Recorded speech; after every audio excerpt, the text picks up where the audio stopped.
healthy. We'll see. How about the Broncos defensive coordinator, Vance Joseph? Unfortunately, he is without Pat Surtain, the reigning defensive player of the year. They're going to travel to Houston. They're taking on the Texans. It's only the third game that Surtain has missed in his entire career. One note, linebacker Dre Greenlaw is returning for the Broncos after a suspension. Surtain's absence, what does that do? Well, it puts a dent in really what appears to be one of the best defensive matchups of the season. The Broncos, the Texans, two of the 5 best in the NFL. The Texans allowing the fewest points and yards per game. As for Denver, nobody has a better third down defense. So with Surtain out, Dan, how does that change this matchup for C.J. Stroud? He's coming off a season high over 300 passing yards in Week 7 against the Niners. Yeah, it opens up the whole field. You know, when I was in the league, Hannah, and RC knows this, like, we were going against corners like Richard Sherman and Al Harris and Darrelle Revis. And just from an offensive perspective, quarterback thought-wise, when those guys were out there, you didn't really look to their side. So you were often, one, trying to formulate things or formation things to get guys away from those players, but you really only could look to half the field, and that was challenging. Now, with no Surtain out there, Houston could look to the whole field. And if I was Houston, I would try to get Nico Collins as much as I can opposite Riley Moss. Riley Moss is still a good player. He's not Surtain. And so with Nico Collins back and available, and his ability to be one of the best big playmaking wide receivers in the NFL, it's incumbent upon Houston. Get him opposite Riley Moss. Allow him to work on that number 3 corner, because that is such an advantage. Now they have the whole field to work with, sideline to sideline, and C.J. Stroud could really read what the defense tells him to do with the football rather than just focusing on one side of the ball like you often have to do when Surtain's out there. I mean, Nah.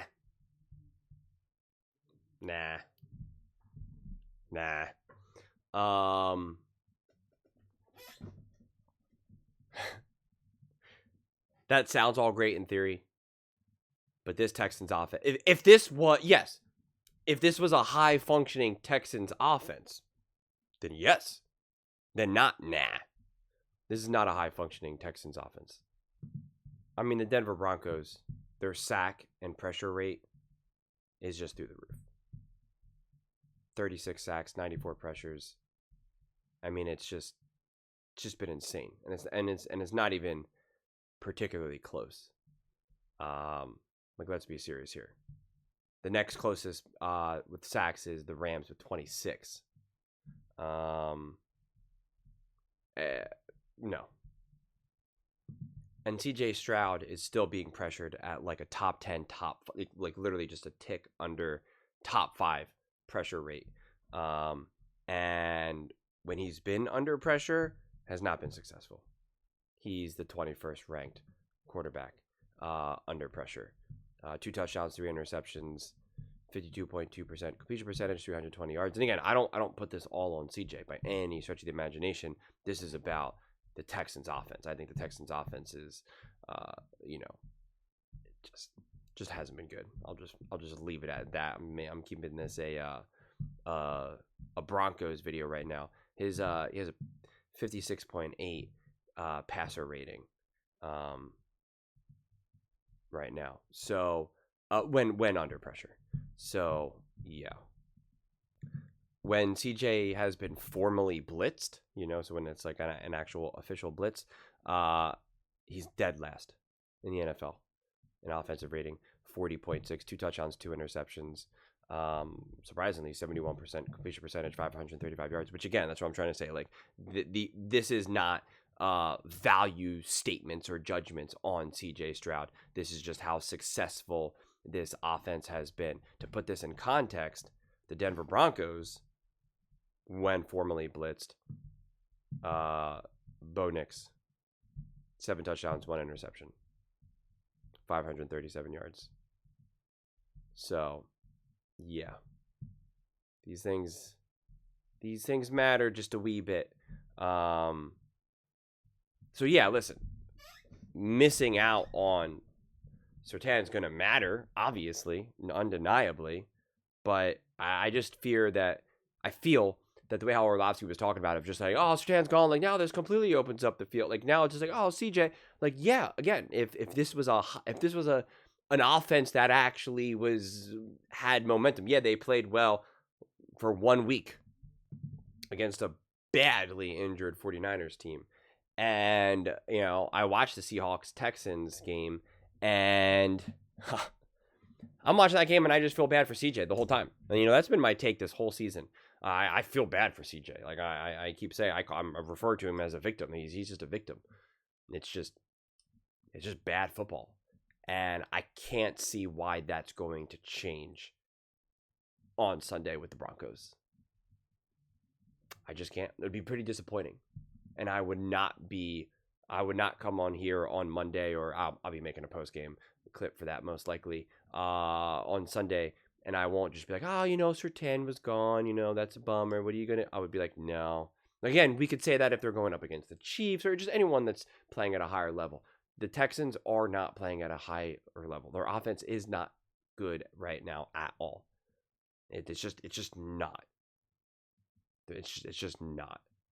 And so I expect a Broncos defense that is supposed to be great, that has been great, that has been elite. Yes, again, you're missing, obviously, an incredibly crucial player, but, it can't be a house of dominoes. It just can't.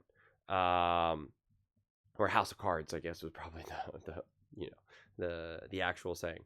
So, to me, the better question is how will Bo Nix and that offense fare against an elite defense? And a defense that has been absolutely special, the Texans defense. And that, to me, is going to be more so the question.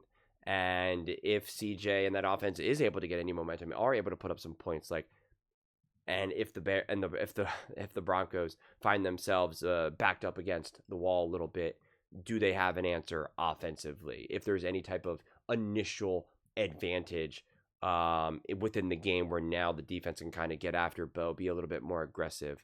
That'll be interesting because that's what kind of helped the Seattle Seahawks. Now it kind of balanced out a little bit because of some mistakes and also just the continued high level ball, defense against Seattle. But Seattle was really able to get in rhythm pretty early on and get settled and really just to be able to just kind of keep the Texans at bay pretty easily. Again, there was some weird stuff that happened in that game that then made it kind of weirdly close, but it was just a weird game altogether. And quite frankly, I care more about how that game unfolded and how they played each other when trying to get a reference of where are the Texans right now? Who are the Texans right now? And especially because that was only within the last couple of weeks or so too. It wasn't week 1 or something like that. Week 2, it was within a relatively short time frame right now. And I see how the Broncos are playing obviously as well right now. So if the Broncos don't come away with this game, I think it should be incredibly disappointing. And I think if the Texans offense looks pretty comfortable, like I said, it's just the takeaway can't be they're a little banged up right now. This Broncos, you got to be able to show more resilience and also show that you can step up when someone does get banged up. Again, specifically against these lower level teams. And now the real also question is what can this Broncos offense do against a truly connected elite defense? I'm not expecting you to have the game that you had against the Dallas Cowboys, but again, it is one thing to ball out against the Cowboys. It absolutely is. That is, you do have to draw that line. You don't toss that away as I praised and discussed, but there is a massive difference that you do have to draw the line against in terms of the Cowboys and the Texans. So this is a fascinating game. This is an interesting game, and there's always something to learn. And I think especially this game right now, there'll be plenty to gain and plenty to learn. And there's a ton at stake right now with the Broncos. Because again, on their schedule, this is clearly a game that you circle and say this is a winnable game. I mean, obviously, the Broncos feel that every game is winnable, but this is the game that you, in theory, should win, right? This should be a game that you just come away with and get the W. And right now, the stakes could not be any higher for the Broncos because you're in this interesting situation, specifically with the Chiefs. Obviously, you're still battling with the Chargers, but especially the Chiefs right now. Chiefs playing the Bills. If you lose and the Chiefs win, it's you're losing your ground now. You're no longer really in the driver's seat. if you win and they win, obviously you're still keeping that distance. But if you win and if they lose, then now you really are getting some separation. You have a cushion now. And you don't want to be in this situation where you lose and they lose and now you stay the same. That becomes a massive, massive missed opportunity. So it's just everything's up for grabs right now. And when everything is up for grabs, you take care of these games because you burned a couple of those throwaway games earlier on in the season and also burned the ability to like, oh, it was a tough game. We lost, it was a great game going up against the Colts or the Chargers or the Chiefs or whatever. And you kind of made that up by having, some amazing comeback wins against the Eagles, against the Giants and whatnot. But it's like, it's time to just get ahead, stay ahead, be ahead, live ahead. And so I think the maturity and the development of this team, and as I kind of made that video a couple days ago with Mark Slara talking about Sean Payne holding this team accountable and whatnot, like this is the type of game that I think you also now really see that. I don't think the Texans are a good team, but again, specifically defensively, they are a tough team. And the reason why they're not a good team is because their offense has been a mess. If their offense was able to just be somewhat competent, like it would be it's like kind of reverse Joe Burrow and the Cincinnati Bengals last year. Where it's like, if you just have a competent defense, this team is taking all, this team is going to win a lot of games. And if this team could just have a competent offense, this team would win a lot of games. Like that's how great this defense is. You typically can't say that with any other team in the NFL, where you're just like, if their offense was just kind of competent, you'd win a lot of games. Like you can't really say that. And to me, that really paints the picture of just how poor this offense has been. They're technically scoring 21 points a game, but this is why you got to actually really kind of look at this thing against any team that actually is kind of having like a competent defense or healthy defense. Not even close. Los Angeles Rams 9, Buccaneers 19, Jacksonville Jaguars 10, the Tennessee Titans, congrats, 26, the Baltimore Ravens, who at that point were really falling apart, 44, congrats. The Seahawks 19, no. The 49ers, who are also decimated with injuries, 26. You see the pattern? See the brie? Like, it's just, in a way, it should be that straightforward. If the Broncos are as great as you believe them to be. That's why I'm drawing this line right here to be like, you either are or you aren't, right? You either are or you aren't. That, to me, is the prediction going into this game. You either are or you aren't. But those are just my thoughts. I'd absolutely love to hear yours. What do you guys all think about the Denver Broncos taking on CJ Stroud and the Houston Texans? Let me know your thoughts in the comments below. I read every single comment, so whether you agree with me or disagree with me, either way, let's get in some discussions, let's get in some fights, but ultimately, let's just have some fun. And please do consider subscribing. We are building an amazing community here, and I absolutely love to see you part of it. I want to build something that we all generally feel connected to, something that we're really excited to be part of. I think we're well on our way to doing it.